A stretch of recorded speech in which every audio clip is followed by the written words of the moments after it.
رمضان کو رمضان کیوں کہتے ہیں؟ کیا آپ کو اس کا مطلب پتہ ہے؟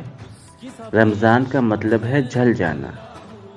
رمضان کو رمضان اس لیے کہتے ہیں کہ اس میں 11 مہینوں میں مردوں اور عورتوں نے جو گناہ کیے ہوتے ہیں، اللہ ہر روزے کے بدلے میں ان گناہوں کو جلاتا ہے، اور جب آخری دن آتا ہے تو تمام گناہوں سے روزے والا پاک ہو کے باہر نکل جاتا ہے۔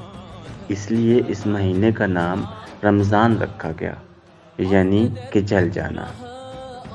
اور جلتا کیا ہے؟ ایک تو گناہ جلتے ہیں، ایک نفس جلتا ہے۔ جب اس کو بھوک اور پیاس ستاتی ہے تو اس کے اندر کی جو غلاظتیں جمع ہوتی ہیں وہ جل جاتی ہیں، اور مادی طور پر بھی پورے جسم میں جو فاسد مادے پائے جاتے ہیں وہ جلتے ہیں۔ جب جسم کو بھوک اور پیاس ستاتی ہے تو سارا جسم تازہ ہو جاتا ہے، اور روزہ اللہ سے جوڑنے کا سبب ہے۔